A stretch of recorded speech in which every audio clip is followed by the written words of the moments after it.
Is there anything you wish people knew about being like a parent of a queer child? That you're supposed to love your child unconditionally. And unfortunately, we live in the Bible Belt.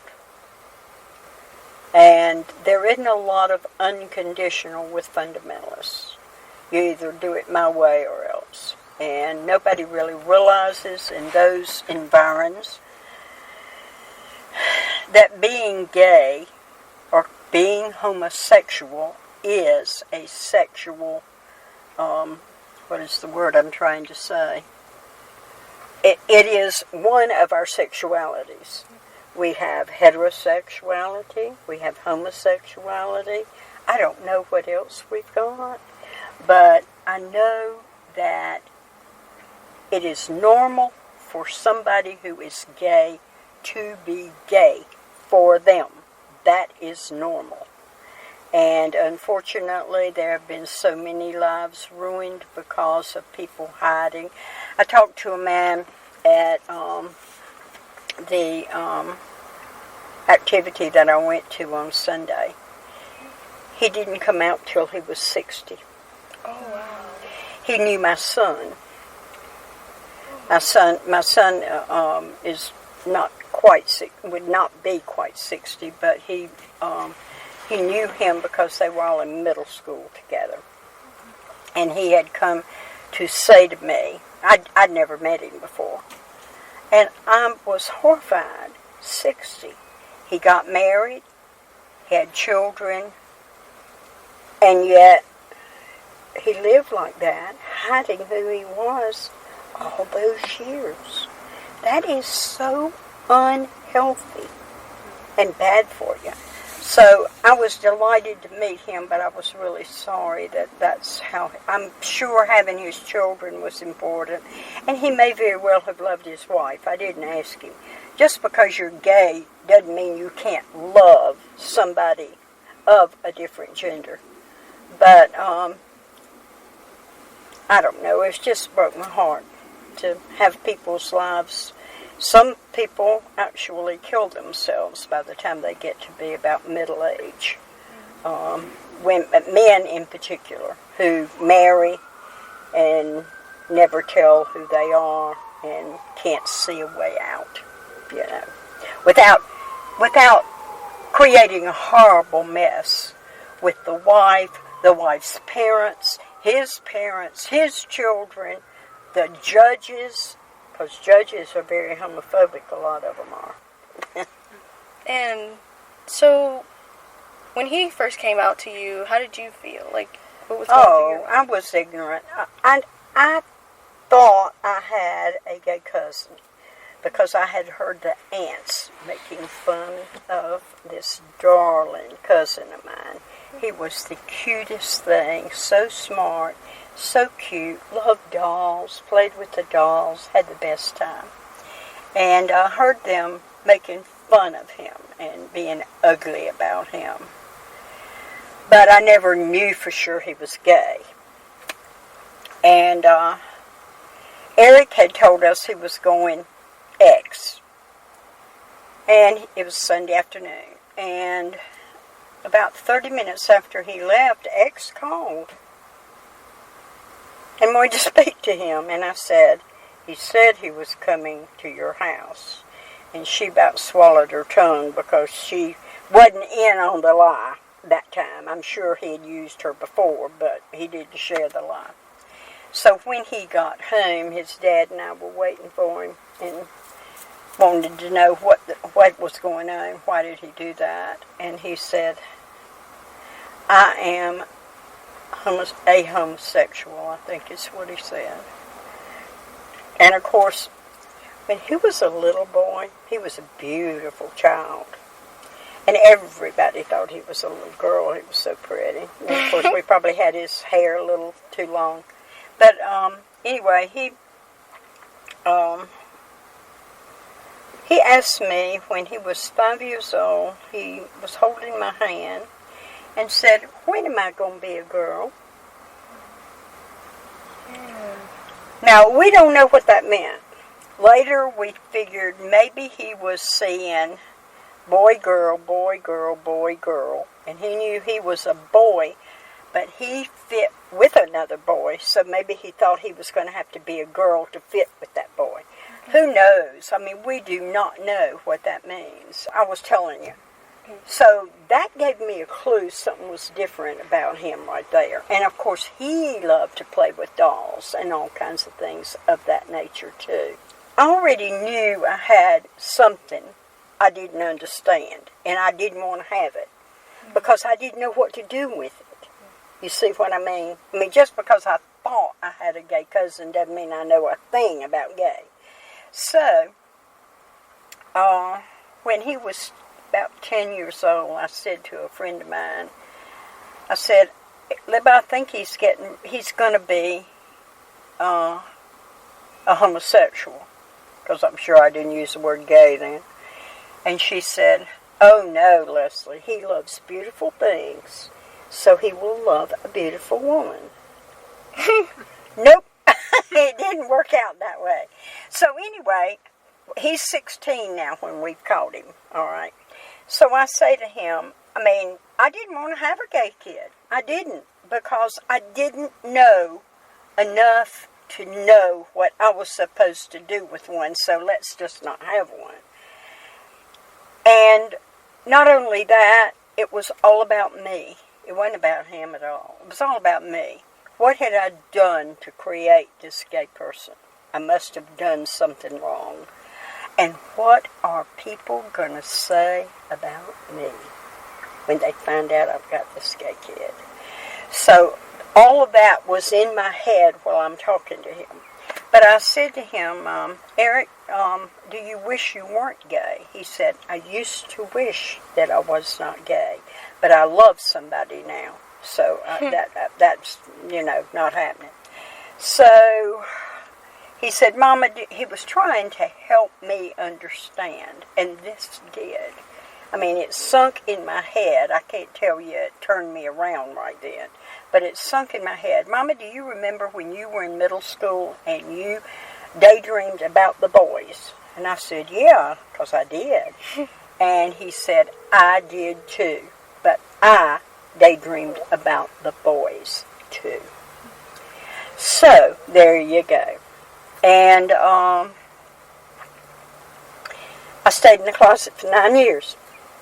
But he took me places with his partner, with, other gay and lesbian people, and it educated me. Plus, I had to work a second job, and so I worked with a bunch of gay people, like several gay people. They helped educate me a great deal. And so, see, one of the things you don't really know way back in the day is that people like my son had no role models. People weren't out. So they had nobody to emulate. It's like asking, when am I going to be a girl? It just didn't work out in his mind.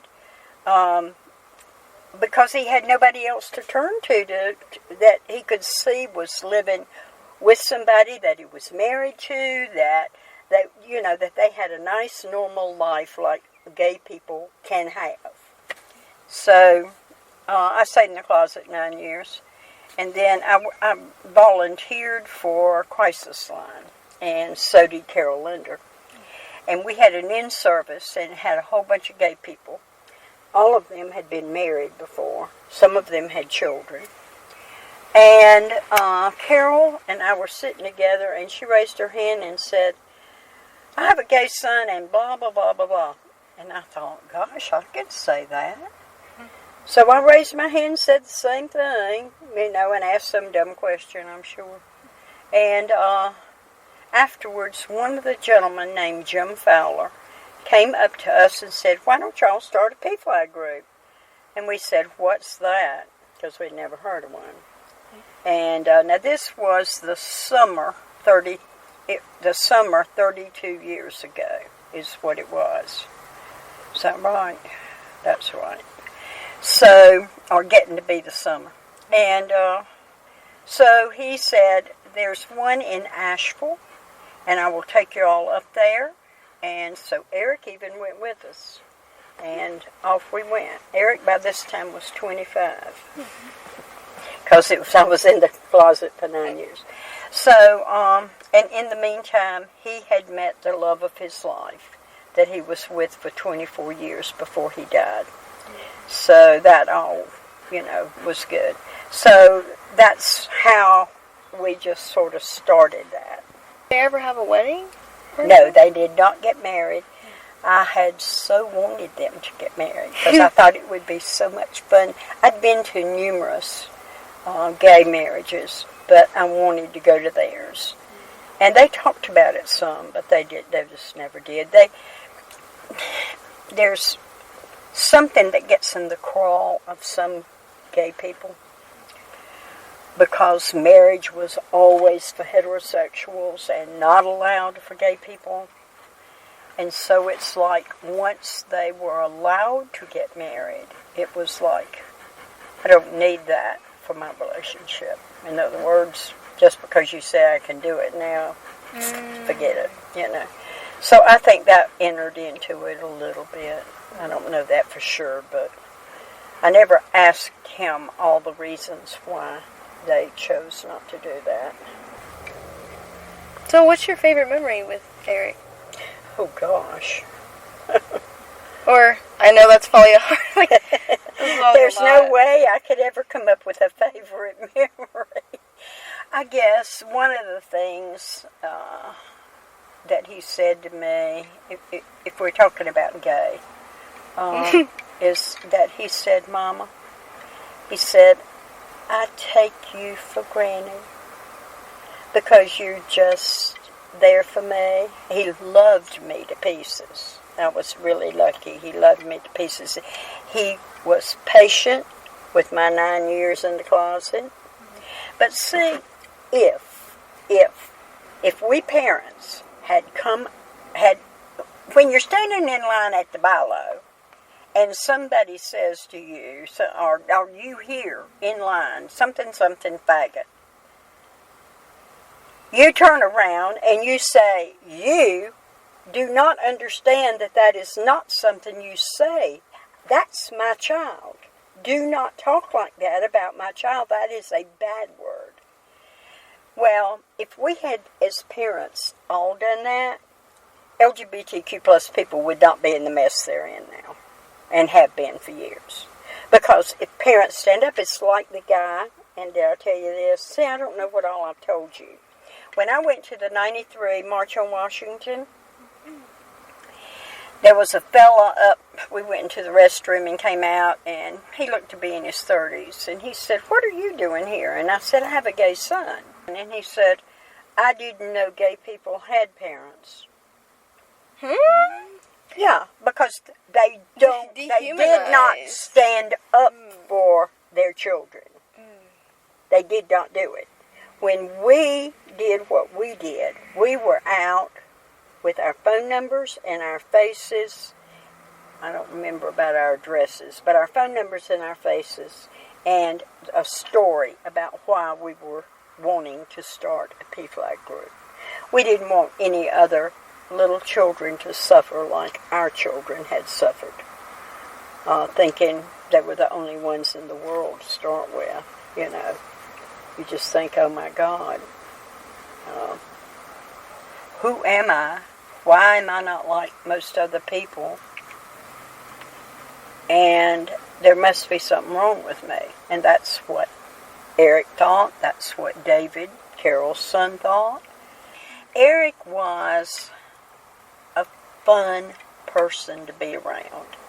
He had a couple of alter egos that he did funny stuff. It's almost like a stand-up comedian thing. Yeah, he would put these teeth in his mouth that were ungodly and call himself Cecil. And he would be funny as all get out. He would tickle you to death. He was a lot of fun. And then he was, I hate to say these words, he was a crack whore. Oh. And her name was Geraldine. And he would, do all kinds of goofy stuff about that. So anyway, he was a lot of fun. And he also was very artistic. He could paint and draw and do all kinds of really nice things. And but he was just funny and fun. And he liked to buy me clothes. Did he have a good sense of style? Oh, yeah. He could suit me really good. I've still got some of them. The others I grew out of. Oh. He liked to buy me shoes, even. I've still got one pair of shoes. But they kind of... I've worn them one time too many. But he just liked to... They would come and take me out to eat, or he would come up during the week while Kim was working and take me out to eat, or take me to a movie, or whatever. Just lots of fun, It was just fun. Eric would take me to Miracle Hill, Salvation Army, stuff like that. And anything he would see that he thought I would like, he would buy it for me. No money, no real money, involved, but... Well, it was thrifty. Yeah, yeah, right. But still, it was sweet. Mm-hmm. So he was just a sweetheart. How did Eric being gay make your life more meaningful, and how did it possibly make it more difficult? Well, in the beginning, it was very difficult because I didn't want anybody to know, because it meant something bad. Because everybody told you it was bad. Everybody knew it was bad, whatever it was. Oh, but I did call my cousin after we started PFLAG. I called him. He lived in New York. Oh. So I called him and he answered, and I said, David, yes, this is Cousin Leslie. Are you gay? And he died laughing. And he said, no, I've only lived with the same man for 30 years. Oh. And so then I told him, all about PFLAG and so forth and so on. So he and his husband came down here and visited us with Eric and Ken up. They lived in Abbeville, Eric and Ken did. But they came up for the day and were with my aunt. Daddy had died. My uncle had died. But with the aunt and my cousin and his husband. And that was kind of neat, too. Okay, what was it you asked me? Oh, that's what made it hard, because I was not educated, so naturally I thought it was all bad. No, it wasn't anything bad. What was bad is living in a fundamentalist area with ignorance and ignorance and ignorance. And that's all they are, is ignorant. I mean, you can tell them until you're blue in the face that it is perfectly normal for a gay person to be gay. And they will look at you and say, the Bible says. Like the Bible says. The Bible doesn't say anything about this, but they have determined the Bible does. So there's nothing you can say to people like that. You just smile and say, bless your heart, and keep on going. What else can you do? No, what it did, the main thing it did for me, other than have a whole new respect for my son, is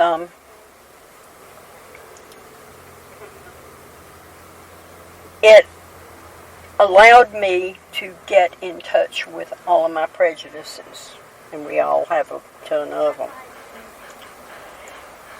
and look at them, take them out and look at them and say, I don't ever want to use that on anybody. Now, we can't do away with our prejudices. We have them. They were taught to us, unfortunately. I have a thing about Southern Baptists and fundamentalists because they have beaten the hell out of us with the Bible. So that is a prejudice. But let me not use it on them. You see what I mean? So it helped me to get in touch with my own prejudices, to try to understand why we have them, how we have them, and how not to ever use them on anybody. Because they'd been used on my child and all like him. So that's a major thing, but it did broaden my whole life. in every way possible. To be involved for 30, almost 3 years with people coming who are LGBTQ plus, whose parents come, whose siblings come, whose aunts, uncles, grandmothers come. People come who are connected with these people that they love so much. And it's just, it's a whole family. I mean, there are people that have come that I'll never know who they were. They came and they left. They may have come for years, but still, you see what I mean. It's like having a family, and it's the most wonderful feeling in the world to be with people that you know your son would be safe with, that believe like you do, and know the value of other human beings. Did I tell you anything about Eric's funeral service? No. I'd like to tell you about that because I loved it. His brother, his younger brother Nick, spoke to the group, and one of the things he said was, so he said, but my brother would get up every morning in an unkind place with people saying awful things about or to him. And he was pleasant. He had the courage to get up every day. And he never seemed to let that change him.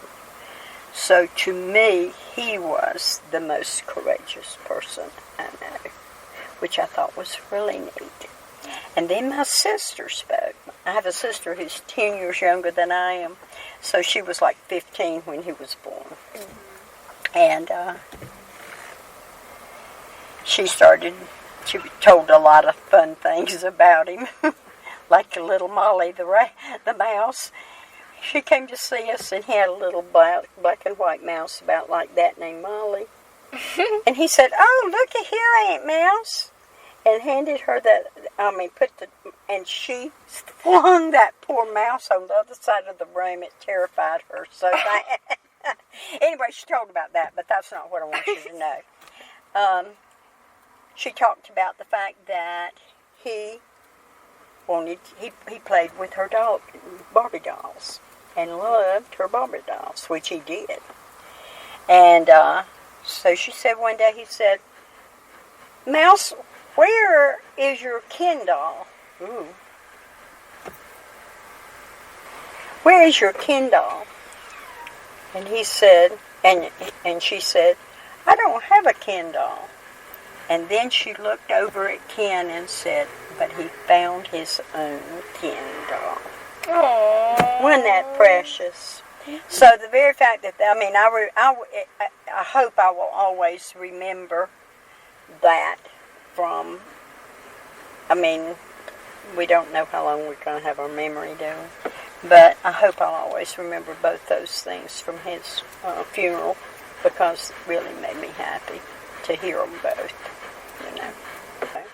He met Ken at the same time to Carol's house with the newspaper lady and everybody there, for us plotting and planning what was going to be put in the newspaper about PFLAG going to start. And so they are the same age as PFLAG as far as being together is concerned. So yeah, I met him. That's the first time I met him. Did you like him at first? Huh? You like him at first? It was a good first impression? Oh yeah. His eyes, he's from Ohio. And his eyes, I'm sure they're not that big, but they felt like they were that big. Because he was looking at me the whole time with his eyes big as all get out. He was in a closet as far as his family was concerned. He did tell his sister he was gay and his brother he was gay. But Mama was a fundamentalist, and it wouldn't have gone over well with her. So he never told her anything. So,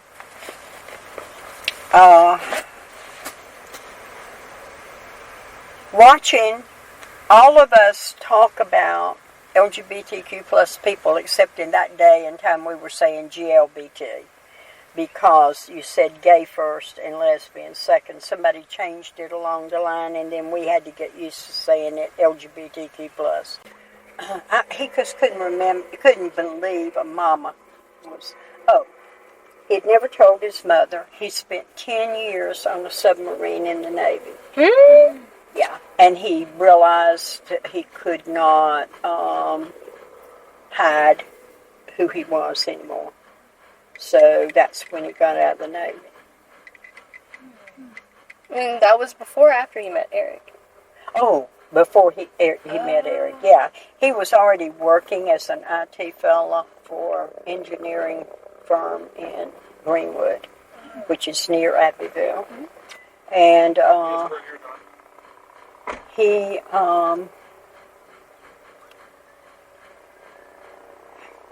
was in the closet there for a very long time because the owners were homophobic.